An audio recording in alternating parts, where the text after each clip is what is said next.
Bangalore Bodo Welfare Association long live, long live, long live. Bodo Bangalore Welfare Association long live, long live, long live. Hosur Bangalore Trust long live, long live, long live. Hosur Bangalore Trust long live, long live, long live. Ohom Sarkar, Ohom Sarkar, Ohom Sarkar. दायो बे समाव जोङो बेंगलराव थानाय गासैबो आसामनि थागिबि जितु tribal ST माहारि आफादफोर दङ जों दायो खौसे ज' जादों बेयाव दङ जोंहा TMPK हुसुर बड' ट्रास्ट बेंगलर बड' वेलफेयार एसोसिएशन जों मोनथाम आफादजों खौसे जानानै दिनै आसामाव जितु सोलिबाय थादों 6 जनगोष्ठीनो एसटी होनायनि जितु आन्दोलन सोलिबाय थादों जों बिनि बिरुद्धि माने बिनि एगेन्स्टै जोङो गसंदों दिनै जोङो सानदों ओरैबायदि मानो होनोब्ला जोंहा एसटी हिसाबै जोङो बिराद माने थालांनाय जाथि बिराद गोग्लैसोनाय जाथि जों एसेल' सुबुं अनजिमानि जोङो एसटी माहारिया दा जाय बिथांमोना एसटी नागिरबाय थादों बिथांमोना बहुत जौगाखानाय मोनसे हारि दा बिथांमोना जोंनि आसामनि जौगाखानाय जितु हारि बिथांमोना जुदि एसटीआव फैबावोब्ला बिथांमोना माने जोंनि जितु एसटी थाखानाय एसटीफोरनि जितु सीट खथा बे खथाखौहाय माने रानखाय सिखायाव जोंहा गोबां खम जागोन आरो जों बिराद गोग्लैसोना थानांगोन ओरैनोब्लाबो जोङो गोग्लैसोना थालांखानाय हारि हिसाबै थारमाने जोङो नैबेखौ बिरोधि खालामदों जाय हारिफोरा जौगाखानाय बिथांमोनखौ बेखौ जों आसाम सरकारनिसिम दाबि जनायगोन दाबि दैखांगोन आरो बेखौबो मोनसे बुंनो लुबैयो जे एसटीखौ दाबि खालामनानै मोननाय बियो मोनसे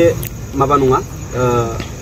मुवा बेसाद नङा बेखौ जे जोङो दाबि खालामबा एसटी मोनगोन बेथ' माब्लाबाबो जानो हाया एसटीआ जोनोमजों लोगोसे फैफाखानाय दा जोनोमजों लोगोसे फैफाखानाय एसटी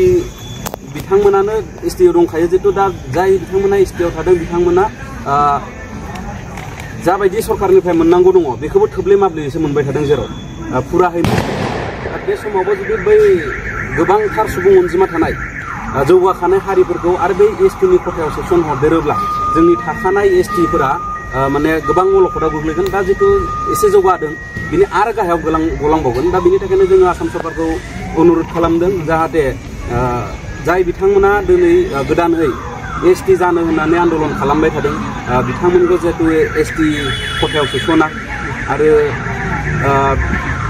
बिथांमोना गावसोरनि मोननांगौखौ आन्दोलन खालामदों थिगानो जों बेखौ बुजिगौ खिन्थु बे एसटी होननाय सोदोबा बिनानै मोननायखौ सोदोब नङा बेखौ जों बयबो मिथिखागौ बेयो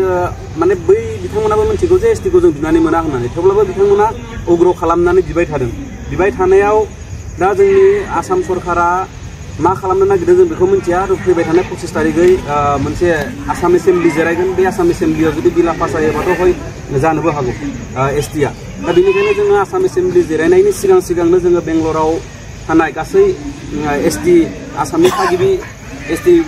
ज' जानानै जोङो दा जोंनि बेखौ आसाम सरकारनिसिम मोनसे दाबि खालामदों जे 6 जनगोष्ठी जौगाखानाय हारि बिथांमोनखौहाय एसटीआव सोफादेरनो मोननाय नङा आरो जों बेखौ माब्लाबाबो गनायनो हानाय नङा जुदिसो सोयोब्ला जों थाखानाय एसटीफोरा माने जेबो खहा जानो मोननाय नङा बेनि थाखायनो आरो जुदि थाखानाय एसटीफोरखौ खहा खालामनानैसो सोनो नागिरदोंब्ला बेयावहा जोंहा जेबो माने माबा गैया जोङो सोहोनो हानाय नङा जों माने बेखौ गनायनो हानाय नङा जों जितु एसटी हारिफोरा जों ओरैनो गोग्लैसोनाय हारिखा जों माब्ला गोजौआव फैनोनो जोंनो दिनै गभर्नमेन्टनिफ्राय साख्रि ओंखारोबा 500टा साख्रि ओंखारोबा जोंनो एसटीफोरनो 10टाल'सो सिट होनाय जायो बाखि सिटखौथ' बिथांमोननि थाखायनो जेनेरेलनि थाखाय दोननाय जायो दा 10टा सिटआवबो जुदि आरो बै इसेबांबा बुरजा सुबुं माहारि थाखानाय हारिखौ जुदि सोफाबावोब्ला जों थाखानाय एसटीफोरा जों जबलेस जागोन जों जबखौनो मोननाय नङा दा बेनि थाखाय जोङो आसाम सरकारखौ अनुरोध खालामदों खावलायदों जाय बिथांमोना एसटीनि थाखाय डिमान्ड खालामबाय थादों बिथांमोनखौ एसटी सोनो मोननाय नङा जों बिनि थाखाय गोख्रों दाबि दैखांनाय जाबाय এইটোৱে আমাৰ অসম চৰকাৰক দাবী জনাইছোঁ নিশ্চিত পৰিমাণে অধিকাৰ আমি যি উপভোগ কৰি আছে এছটিসকলে গতিকে সেই অধিকাৰ সৰ্ব নকৰাকৈ যি ধৰণে 6 জনগোষ্ঠীক এম্পাৱাৰ দিব পাৰে বা সাংস্কৃতিকভাৱে বা ৰাজনৈতিকভাৱে বা শিক্ষা বৃত্তি আদি লৈ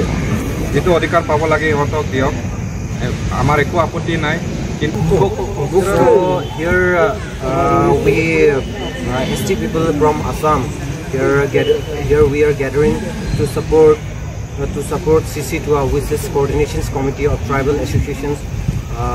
of Assam, on the government decisions of grant STA to the six communities. So here we are here to support CC2A. बेनो जोंनि बे मोनथामबो हारिनि मोनथामबो आफादनि जोंनि बे उद्देश्यआ बेनो जे थाखानाय नैबे मोनद' एसटि डिमान्ड खालामबाय थानाय बिथांमोननो जोंनिफ्राय नैबे साउथआव थानाय जों गासैबो एसटि गासैबो ज' जानानै जों दिनै बे बिथांमोननो जों एसटि होनो मोना होननानै जों जोंनिफ्राय गोख्रोङै जों सोंखारि हरदों मानो होनोब्ला दिनै थाखानाय एसटिजों जाबफानानै होयोब्ला दिनैसिम आरो बेखार मावनानै जानाय मानसिया गोबांनिफ्राय गोबां जालांगोन ओंखायनो जों बेफोरखौ गासैखौबो जों नाखस खालामहरदों दा जोंनि मोनथामबो आफादजों ज' जानायनि बिखया बेनो जे जोङो बे मोनद' हारिनि जों एसटि होनायखौ जोंनिफ्राय गोख्रोङै जोङो सोंखारि हरनाय जाबाय।